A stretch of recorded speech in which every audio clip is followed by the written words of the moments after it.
Okay. So show the first 5 terms of geometric progression. Okay. This is the one what we have done in the last. Okay.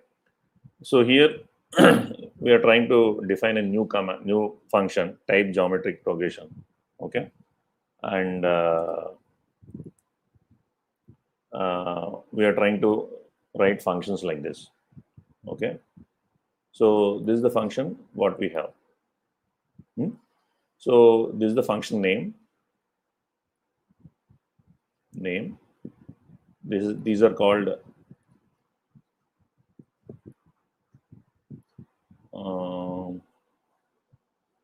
these are not called arguments.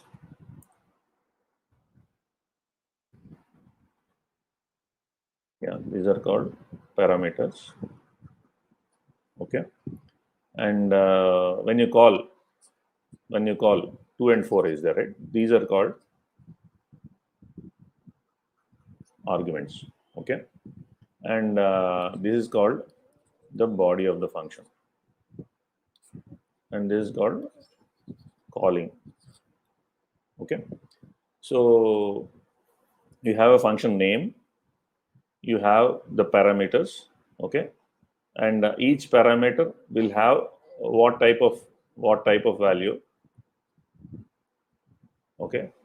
And name, parameter name. It's like variables. You have variables, right? Similarly, parameters also are just variables inside the brackets. Okay, which have the type and name. Okay, this has 2 parameters. This has 2 parameters. Okay, and this is the body, and this is called calling function. Okay, so far we have seen functions which are which actually doesn't which actually print something. Okay, they doesn't return something. Return in the sense, like now we are going to see today functions which will actually compute something and give us back.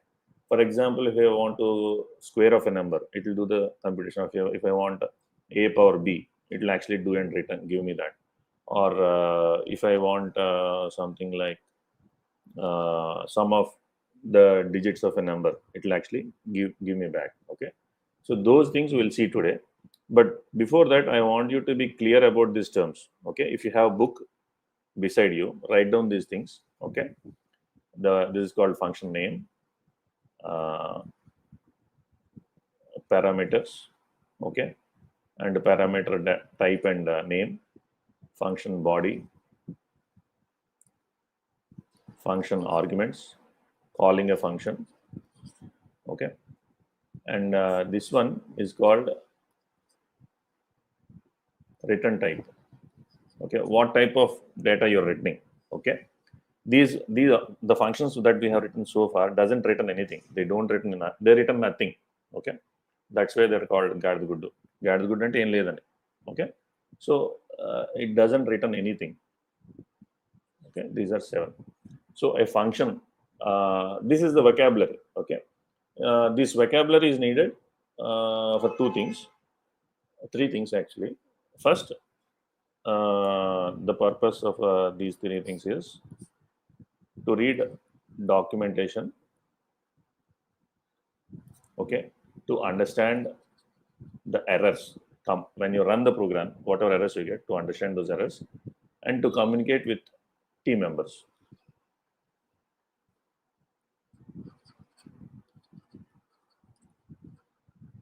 Okay, these are the 3 things this vocabulary will be useful. Okay, one thing is our ability to do the program. Other thing is we need to learn the vocabulary, in which if you want to ask some doubt, some question in a forum, you need to know this vocabulary. I'm trying to do this, I'm passing 3 parameters, I have this type, the function name is this, the return data type is this is my body of the function, this is the way I'm calling, these are the arguments I'm passing.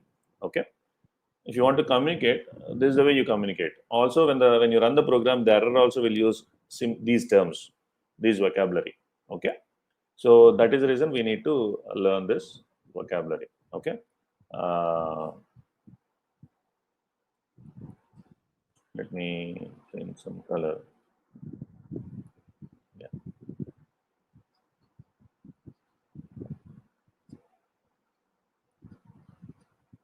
Okay. So this is a function vocabulary. Okay. This is the first one, second one, third one, fourth one, fifth, sixth, seventh, and you have one more declaration. Okay, function declaration is also there. Function declaration and definition that we already have seen, but these are subparts of that. Okay, so